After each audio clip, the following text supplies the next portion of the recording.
What's going on? Today I wanted to do a very quick video about how to make your DSLR footage more cinematic. And this video came about because a couple of you have actually asked me to make it. After we released our Beauty in the Battle film, which was shot entirely on Nikon DSLRs, a couple of you asked me how to make your DSLR footage more cinematic. And what's really exciting about that Beauty in the Battle film is we went on to get nominated for Best Cinematography, and we are up against projects like the Apple Welcome Home and the Beats Above the Noise commercial, and all of those films were shot on cameras like the Alexa and the Red. And so I want to talk today that it doesn't actually necessarily matter that you're on a DSLR. There's still a couple quick ways for you to get your footage way more cinematic. Also, big shout out to my DP Matthias Schoening, who helped shoot Beauty in the Battle. That's him there in fencing mask trying not to get hit by a saber. He did an incredible job to get the most out of the Nikon D850s that we're using, and it posed some challenges shooting on a DSLR when trying to make our film look as professional as possible. So let's jump into it. There are 3 things that are inhibiting your DSLR from looking super cinematic, and they are dynamic range, lensing, and camera movement. I'm going to talk about all of those. So the first, dynamic range. Well, what is dynamic range? Well, simply put, it's the difference in an image between the highlights and the shadows, the total exposure range between those. That's an oversimplified answer, and I'll put a link below that explains it a bit more. But then also comes your camera's dynamic range, which is its ability to expose highlights without blowing them out and shadows without crushing them in the same image or video file. Unfortunately, DSLRs typically don't have great dynamic range. Even my A7 III here has pretty mediocre dynamic range. When you're trying to expose for the sky and someone's face at the same time, the sky just ends up getting blown out. Now, the quickest way to get around this is to avoid shooting in direct sunlight or situations where there's high dynamic range. So my suggestion is shoot in ambient light. Shoot at sunset, shoot indoors where there's big open windows. Anytime you can get a real soft ambient light, it's gonna help your sensor, and it's gonna really help you in the color grade to make the image look more cinematic because everything will be exposed. You can't magically make your camera better at dynamic range, but you can choose the time of day and where you film. So I'll shoot entire films at sunset like my film Rescate. We made it a point to shoot most of the scenes when the light was ambient, when there was clouds, or where we had control of the light with a big window where we could make it really soft. You have control of when and where you shoot, and that's the best way to get the most out of your camera, by finding that soft ambient light.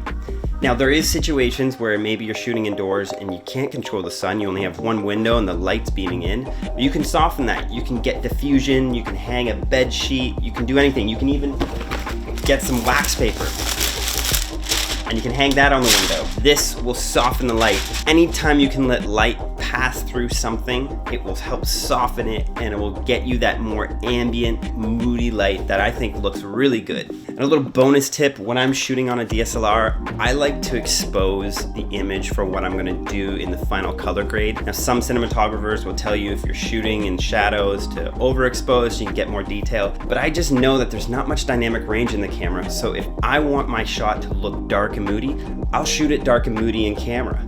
If I want the sky to be exposed, I'll underexpose the image so that I can actually get detail in the sky.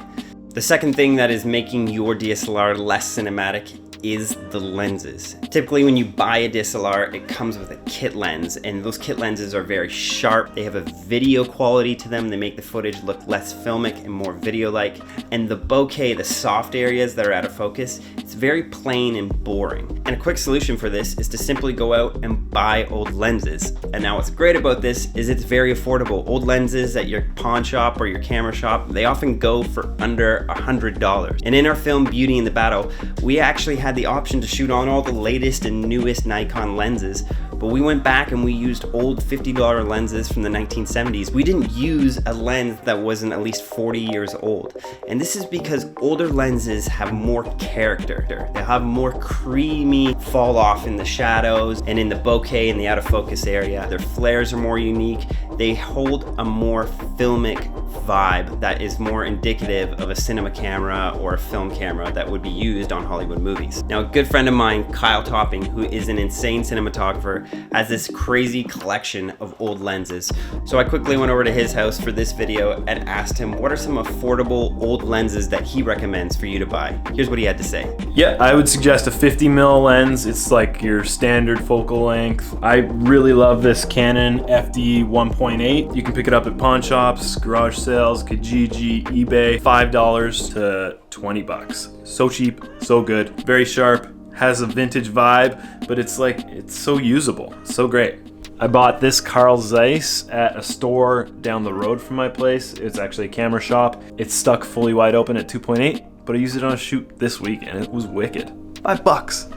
So this is another lens. This one's a bit trickier to adapt to normal cameras, but again, I got it for $5. It's an Ulta Rocker X 45mm f2. So those are some cool options that Kyle mentioned there, and they're all like under $100 or so. Now, older lenses don't have image stabilization or autofocus, but I think what you gain back in the overall image quality and the cinematic vibe that you get out of it pales in comparison than having to manual focus. The last thing that's gonna help your footage look more cinematic, and this is so simple and affordable, is get a top handle. This is like $30 online. I'll put a link below to some of my favorite ones, but this will help you. And that's because cinema cameras are typically heavier and bulkier, so they don't have that jittery feel when you go handheld like DSLRs have. Now, why a top handle is so important is it gets you away from holding the camera where your muscles are tense and the camera's gonna shake. Top handle lets you rest the camera in your hand rather than tensing and holding it. Simply, gravity does the work to make it much smoother. There's so much hype around things like the Ronin S right now, and those are incredible tools and allow you to get some really cool shots. But for me, if I throw a top handle on my camera,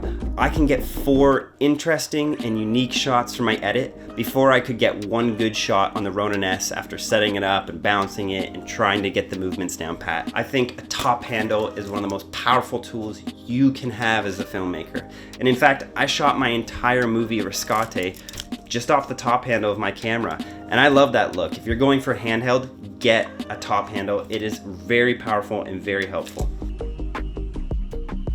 So there you go. I know I said this video was going to be a bit shorter, but I spoke a bit longer. But those are the quick ways to improve your DSLR footage. That's shoot in ambient light, get away from direct sunlight, shoot at sunset or near big open windows, get soft light, get older lenses, make sure to throw out that kit lens that came with your camera, find some old vintage lenses if you're shooting video. Also expose in camera for the final color grade that you're looking for when using a DSLR. And lastly, buy a top handle for your DSLR. Buying the latest LUTs from your favorite YouTubers or going and buying the latest Ronin, that will help your footage, but what these tips are doing is help you correct your image from the get-go, from when it hits the sensor. And just because you don't have an Alexa or a Red doesn't mean you shouldn't be able to get beautiful footage. Go down to your local photography store and get an old lens and make sure that you're shooting only at sunset.